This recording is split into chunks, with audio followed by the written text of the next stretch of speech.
अब आउटसोर्सिंग हमने एक वर्ड पढ़ा था ग्लोबलाइजेशन के अंदर। आउटसोर्सिंग मीनिंग क्या है इसका? सोर्स का मीनिंग क्या होता है? जब भी हमें कोई प्रोडक्शन करना होता है हमें कुछ सोर्सेज चाहिए होते हैं, जैसे कैपिटल, जैसे कि लेबर। ठीक है, ये हमारे मेन सोर्स होते हैं। लेबर और कैपिटल हमारा मेन सोर्स बोला जाता है किसी भी प्रोडक्शन के लिए, किसी भी कंपनी के लिए। राइट। अब यहाँ पे हम मेनली लेबर की बात कर रहे हैं। अगर हम कैपिटल की बात करें तो हमारे यहाँ पे फॉरेन कंपनीज आके इन्वेस्ट कर रही है, तो कैपिटल तो आ रहा है, तो हमारे लिए फायदा था। ठीक है, तो इसको क्या बोला जा रहा है कि कैपिटल बाहर से आता है, that is outsourcing. Now mainly जो ये आउटसोर्सिंग वर्ड है ये लेबर की रिगार्डिंग पढ़ा जाता है। लेबर मतलब लेबर एक मेन इंपॉर्टेंट एलिमेंट होता है आपके प्रोडक्शन प्रोसेस में। लेबर नहीं होगी तो मशीनरीज को कोई नहीं चला पाएगा। ठीक है, तो लेबर एक इंपॉर्टेंट एस्पेक्ट बोला जाता है। तो जब भी हम आउटसोर्सिंग पढ़ते हैं मेनली लेबर के रेफरेंस में भी पढ़ते हैं। कल भी हमने डिस्कस किया था कि आज की डेट में हम डॉलर्स में अर्निंग करने के लिए यूएस चले जाते हैं। ठीक है, या यहाँ पे भी एमएनसी कंपनीज के अंदर काम कर रहे हैं जहां पे हम डॉलर्स में अर्न करते हैं। राइट, तो क्या है मेनली कल भी हमने इस चीज के रिगार्डिंग डिस्कस किया था क्योंकि उनको यहाँ पे सस्ते रेटों में $10,000 में खुशी खुशी काम करने वाली लेबर मिल रही है। राइट, जो कि उनके अपनी कंट्री में नहीं मिल पाएगी। इसलिए वो क्या कर रहे हैं, अपनी कंपनी चलाने के लिए लेबर कहां से हायर कर रहे हैं? हमारी कंट्री से हायर कर रहे हैं।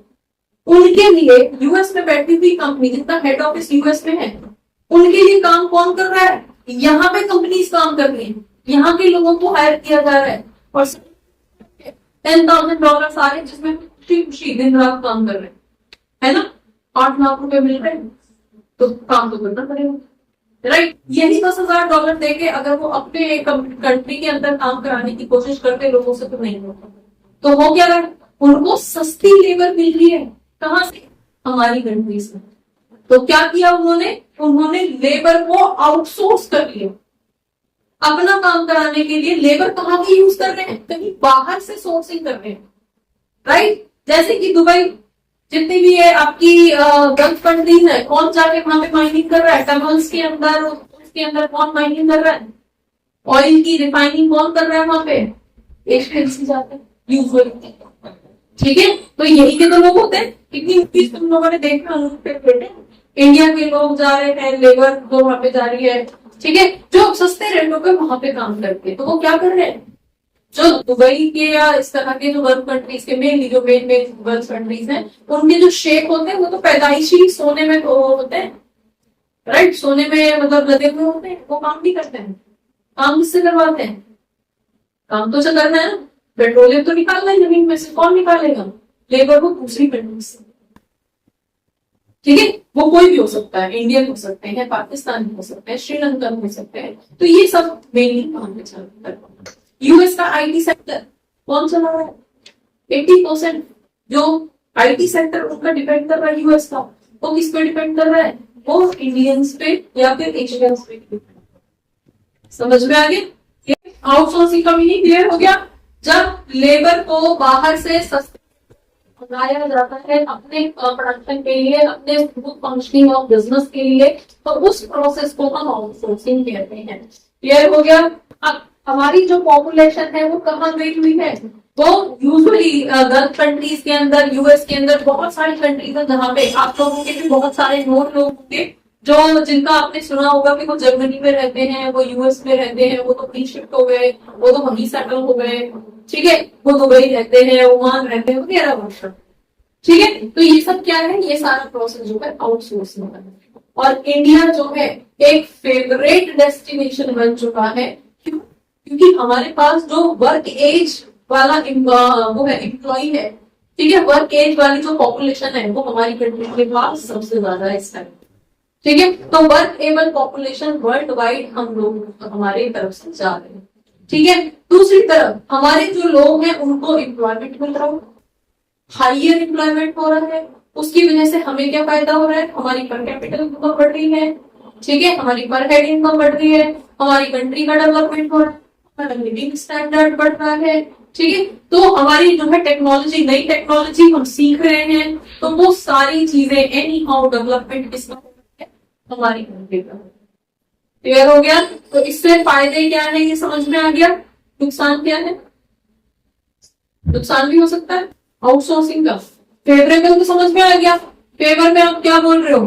फेवर में अल्टीमेटली हमारी कंट्री का डेवलपमेंट हो रहा है, ठीक है, डेवलप हो रही है। कैसे डेवलप हो रही है? वही सारे पॉइंट्स, हमारी पर कैपिटा इनकम बढ़ रही है, लिविंग स्टैंडर्ड बढ़ रहा है, न्यू टेक्नोलॉजी एडवांसमेंट हो रही है, ठीक है, ये सब चीजें हम कर रहे हैं, एजुकेशन के अकॉर्डिंगली बढ़ रही है। अब आप बता दो जरा अनफेवरेबल, इसके अगेंस्ट क्या हो सकता है?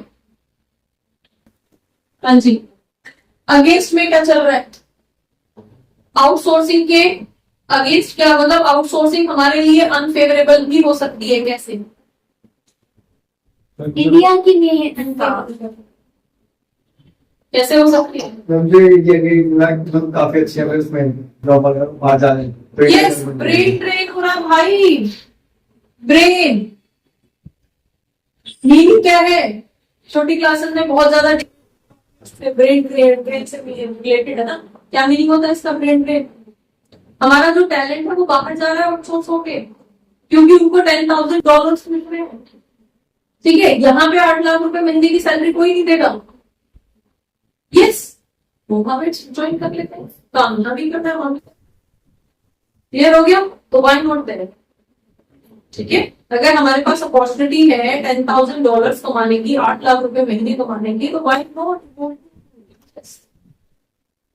ठीक है। तो हमारा जो मेन टैलेंट है, जो कंट्री के काम आ सकता था, जो कंट्री को एक नई डायरेक्शन में ले जा सकता था, वो उसने क्या किया? वो किसी और के डेवलपमेंट के लिए काम कर रहा है। अगर यूएस कंपनी के लिए काम कर रहा है तो अल्टीमेटली जीडीपी किसकी बढ़ रही है? यूएस की बढ़ रही है, ठीक है। अर्निंग किसकी हो रही है? यूएस की हो रही है। अगर $10,000 उसको महीने के दिए जा रहे हैं सैलरी की फॉर्म में, तो उससे अर्न भी कर रहा है। तो डेवलपमेंट किसका हो रहा है? कंट्री का हो रहा है। और हमारा जो बेस्ट रिसोर्स था, हमारा जो अच्छा रिसोर्स था, जो हमारी कंट्री को एक अच्छी डायरेक्शन में ले जा सकता था, वो ब्रेन ड्रेन, ये नुकसान भी। क्लियर हो गया? और दूसरी कंट्री जो डेवलप्ड कंट्रीज है, वो नहीं चाहती कि इंडिया से आउटसोर्सिंग हो, क्योंकि उसकी वजह से होगा क्या? उनकी करेंसी हमारी तरफ आउटफ्लो हो रही है, हमारी तरफ आ रही है, हमारे लिए इनफ्लो है वो, तो उनका पैसा जो है, उनकी करेंसी जो है हमारी तरफ आ रही है, हमारा फॉरेन जो रिजर्व है, फॉरेक्स जो है वो इंक्रीज हो रहा है, इससे हमारी पावर बढ़ रही है। पर डेवलप्ड कंट्री नहीं चाहती कि हम भी उनके बराबर आगे खड़े हो जाए। समझ में आ गया? तो ये कुछ पॉइंट्स हैं आउटसोर्सिंग। क्लियर हो गया? आउटसोर्सिंग को एक्सप्लेन कर दोगे? आउटसोर्सिंग का मतलब क्या होता है कि जब हम लेबर को मेनली दूसरी कंट्री से सस्ते रेटों पे हायर कर लेते हैं, ठीक है, उसको आउटसोर्सिंग है। अब हमने इसी से रिलेटेड अभी तो ग्लोबलाइजेशन पढ़ा था। ग्लोबलाइजेशन के अंदर कोई भी इंसान या कोई भी कंपनी कहीं भी जाके स्टार्ट हो सकती है, कर सकते हैं, बिजनेस कर सकते हैं, जॉब कर सकते हैं। उसी के अंदर एक क्या था हमारा? आउटसोर्सिंग। अब हमारे पास एक और ऑर्गेनाइजेशन, जब हमारा मतलब सारी कॉम्प्लिकेशंस आ गए कि एक कंपनी यहाँ भी काम कर रही है, वहां भी काम कर रही है, दूसरी कंट्रीज के अंदर भी काम कर रहे हैं, ठीक है, यहाँ के लोग यहाँ भी कर रहे हैं, वहां भी कर रहे हैं, मल्टीपल कंट्रीज के अंदर यहाँ के लोग काम कर रहे हैं, कंपनीज काम कर रही है, तो कॉम्प्लेक्सिटीज, ठीक है, कॉम्प्लेक्सिटीज तो होगी।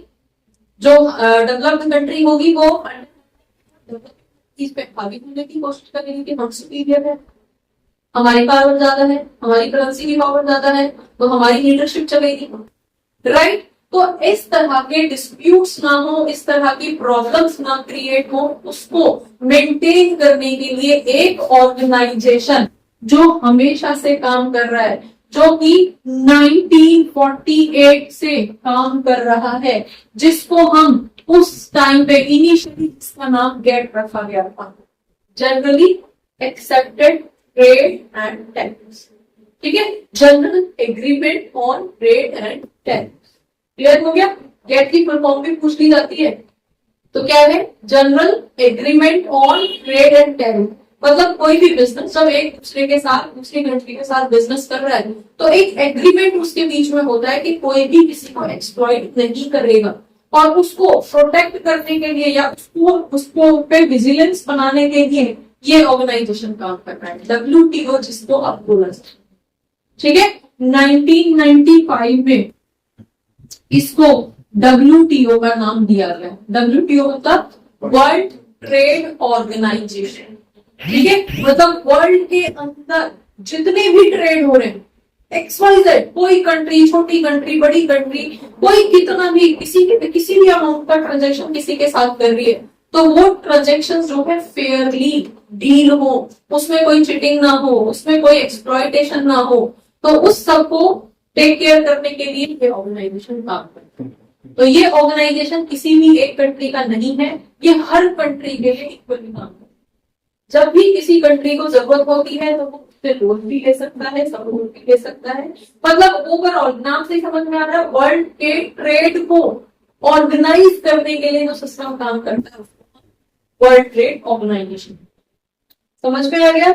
इनिशियली इसका नाम क्या था? इनिशियली इसका नाम जो था 1948 के अंदर ये स्टार्ट हुआ था, इसका नाम था गेट, जिसको हमने बोला था general agreement on trade and tariffs. Trade मतलब बिजनेस, टैरिफ मतलब जो भी वगैरह लगाए जाते हैं। पहले हमने टैरिफ पढ़ा था ना, टैरिफ होगा तो टैरिफ होगा। क्लियर हो गया। अब ये WTO क्या करता है और इसके होने ना होने से क्या फायदा है, वो हम यहाँ पे करेंगे। क्योंकि कई बार आपसे WTO क्या है, WTO के फीचर्स क्या है, क्या फंक्शंस क्या है, ऑब्जेक्टिव जाते पूछ भी जाते हैं, वो तो एक नहीं। ऑब्जेक्टिव भी वही है, फीचर्स भी वही है, सब वही है। समझ में आ गया? क्लियर है ये? डन। कई बार आपसे मैचिंग में या किसी भी उसमें या फुल फॉर्म लिखने के लिए शॉर्ट क्वेश्चन के अंदर इस तरह के ये ईयर्स पे थोड़ा स्ट्रेस करता हूँ, ईयर फुल फॉर्म्स ये कई बार आ जाते हैं। चलिए जी, अब ये क्या करता है बता दो जरा। ये WTO क्या कवर करता है? इसके अंदर all type of goods and services, चाहे आप गुड्स ट्रांसफर करो, चाहे आप सर्विसेज मैन्युफैक्चर करो, सेल करो, परचेज करो, कुछ भी, वो सब इसके अंदर आता है। वर्ल्ड ट्रेड ऑर्गेनाइजेशन, ट्रेड चाहे गुड्स का हो चाहे सर्विसेज का हो, ये हमेशा मतलब कवरेज इसी की रहेगी, इसी के अंदर। ठीक है जी। नेक्स्ट आपके पास जो इंडिया है, हमारी कंट्री जो है वो इसकी मेंबर है। इनिशियली इसके सिर्फ 28 मेंबर्स रहे थे, करना है। नेक्स्ट ये इंटरनेशनल ट्रेड को फैसिलिटेट करता है, ठीक है, फैसिलिटेट इंटरनेशनल ट्रेड्स। क्लियर है? इंटरनेशनल ट्रेड मतलब वर्ल्ड के अंदर जब भी आप, अगर आप अपनी कंट्री के अंदर ट्रेड कर रहे हो तो इसका कोई लेना देना आपसे नहीं है, आपकी गवर्नमेंट हैंडल करेगी जिस भी कंट्री में, ठीक है। जापान में हो रही जापानीज गवर्नमेंट देखेगी। लेकिन जैसे ही आप बॉर्डर क्रॉस करते हो, जैसे ही आप दूसरी कंट्री का इन्वॉल्वमेंट आपके बिजनेस में होता है, इमीडिएटली इसके काम खड़े हो जाते हैं, ठीक है। तो उस ट्रांजेक्शन में कोई पार्शियलिटी ना हो, उस ट्रांजेक्शन में कोई भी एक्सप्लॉयटेशन ना हो, चीटिंग फ्रॉड ना हो, उसमें एक्टिव नहीं हो। समझ में आ गया? तो वैसे ही जो हेड है वो ये हो जाता है। क्लियर हो गया? जैसे कि आपकी क्लास के अंदर कोई मैटर हुआ है तो रिस्पॉन्सिबल कौन है? आपकी क्लास टीचर या आपका जो भी टीचर वहां पे अवेलेबल है। लेकिन जैसे ही क्लास के बाहर का मैटर है, एक रोज ग्रुप के और एक लोटस ग्रुप के दो बच्चे भिड़ गए, तो कहाँ चला जाता है मैटर? फिर वो क्लास टीचर तक नहीं रहता, मैटर फिर प्रिंसिपल में चला जाता है। Same matter. क्लियर हो गया? चलिए नेक्स्ट आपके पास है enlarge production of trade and services. आपका यहाँ पे क्या है? आपका जो प्रोडक्शन है, चाहे वो गुड्स का हो चाहे सर्विसेज का हो, उसको इंक्रीज करने के लिए एनकरेज किया जाता है, ठीक है। उसके लिए अगर कंपनीज को लोन चाहिए, कंट्रीज को लोन चाहिए, तो वो भी प्रोवाइड करता है। मतलब उन्हें वो करता है, इन्हें एनकरेज करता है कि करो, इंटरनेशनल बिजनेस करिए आप, ठीक है जी। Then optimum utilization of world resources। अब यहाँ पे optimum utilization का मतलब क्या है? यूटिलाइजेशन, ठीक है।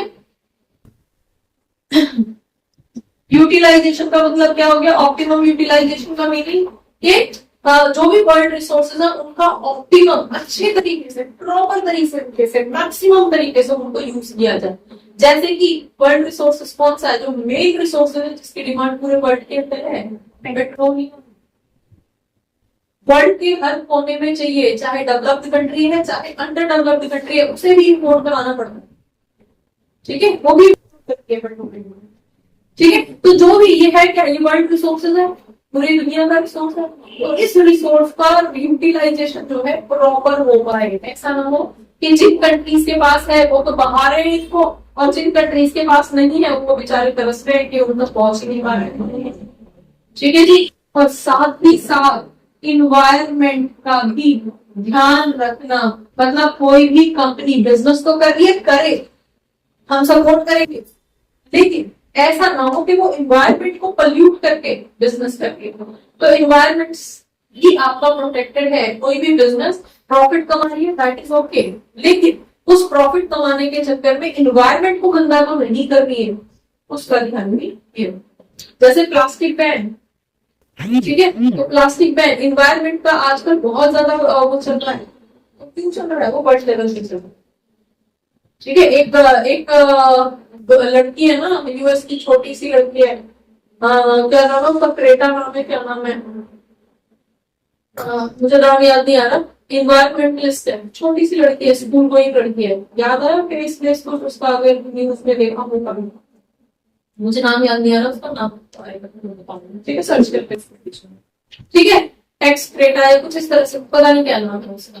ठीक है, तो वो क्या, वो एनवायरमेंटलिस्ट है, मतलब वो एनवायरमेंट के टुवर्ड्स कॉन्शियस कर रही है लोगों को। पॉलीथीन बैन कर दो, पानी को अच्छे से यूज करो, वेस्ट मत करो, पेट्रोलियम को वेस्ट मत करो, रिसोर्सेज को वेस्ट मत करो, वो सब क्या है, वो WTO का ही एक फंक्शन है जिससे कि पब्लिक को अवेयर किया जा सके कि रिसोर्सेज को अच्छे से यूटिलाइज करें। राइट, क्लियर हो गया। तो फाइनली ये हमारे WTO के फंक्शंस कह सकते हो, ऑब्जेक्टिव्स कह सकते हो, और इसके फीचर्स कह सकते हो। क्लियर हो गया। अब हम क्रिटिकली अप्रेज कर लेते हैं LPG पॉलिसी को, क्योंकि कई बार जो है क्वेश्चन आपका स्पेसिफिकली या तो लिबरलाइजेशन क्या है, कैसे उसका फायदा हुआ हमारी कंट्री को, ये पूछ लिया जाता है, उसको क्रिटिकली एक्सप्लेन करिए।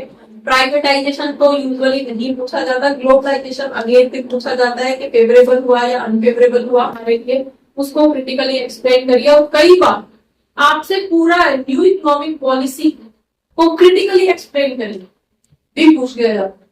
ठीक है, या LPG पॉलिसीज को क्रिटिकली करेंगे। तो क्रिटिकली का मतलब क्या है, यहाँ पे तीनों का आपको जो है फायदे और नुकसान एक साथ बताने हैं।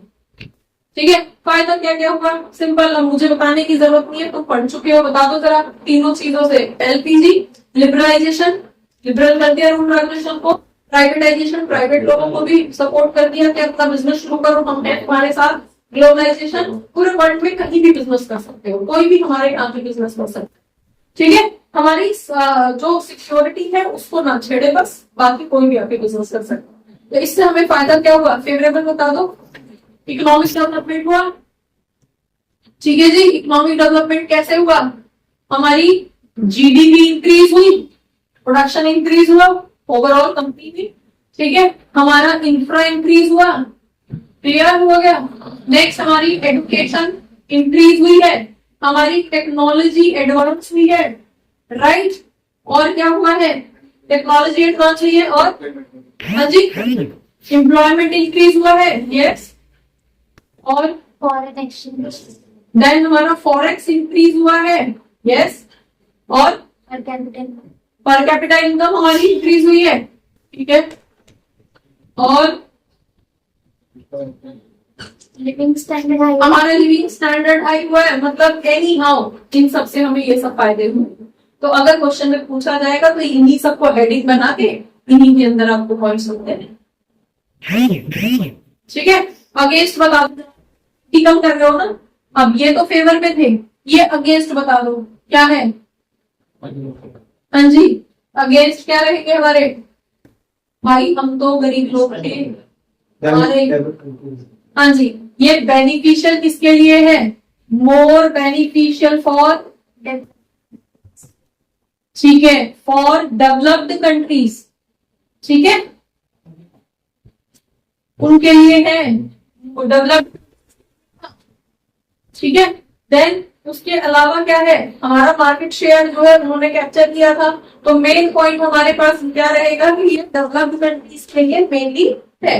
अब हमारी जो इंडस्ट्रियल ग्रोथ थी, इंडस्ट्रियल ग्रोथ हमारी हुई थी, यहाँ पे हमने क्या लिखा था, एम्प्लॉयमेंट बढ़ा है, इंडस्ट्रियल ग्रोथ हुई है हमारी, यहाँ पे हम फेवर में लिख सकते हैं कि हमारी जो इंडस्ट्री थी, ठीक है, इंडस्ट्री ग्रोथ करी है।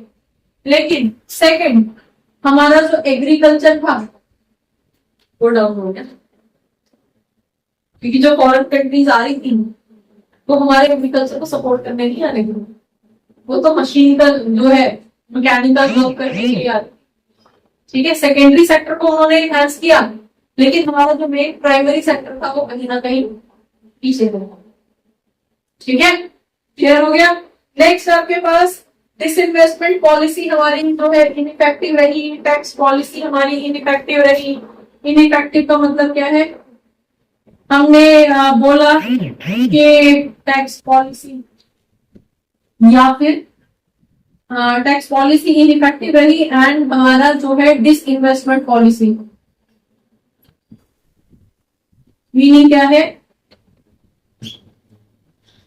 डिसइन्वेस्टमेंट का मीनिंग क्या है? जो सरकारी कंपनियों को हमने प्राइवेटाइज कर दिया, उससे जो भी पैसा आया उस पैसे, अब उसको आप करप्शन कह सकते हो, वो नेताओं की पॉकेट में चला गया, कंट्री के डेवलपमेंट के लिए यूज नहीं हो पाया, कंपनी की बिकते, ठीक है, और कंट्री के डेवलपमेंट के लिए यूज नहीं हो पाया। भाई टैक्सेशन से, ठीक है, हम जो भी कंपनीज आ रही हैं, फॉरेन कंपनीज है, उनसे हम पे ज्यादा टैक्स लगा रहे हैं, उनसे ज्यादा टैक्स वसूल रहे हैं, लेकिन स्टिल वो प्रॉपर इफेक्टिवली कंट्री के यूज में नहीं आ पाए, क्योंकि हमारी जरूरतें ज्यादा थी, ठीक है, और अर्निंग हमें कंपैरेटिवली कम थी। समझ में आ गया? तो ये आप क्या लिखोगे? एलपीजी पॉलिसी की फेवर और अगेंस्ट में पॉइंट लिखोगे। क्लियर हो गया? बच्चों होपफुली बहुत सारे डाउट्स इस क्लास से रिलेटेड, इस टॉपिक से रिलेटेड आपके क्लियर हुए होंगे इस क्लास को देखने के बाद में। अगर रियली आपके कुछ डाउट्स क्लियर हुए हैं, आपको ये क्लास अच्छी लगी है, तो आप इसको लाइक करिए, सब्सक्राइब करिए और अपने फ्रेंड्स के साथ शेयर करिए। Thank you for watching. Keep watching, keep learning, and don't forget to share. Keep sharing. Thank you.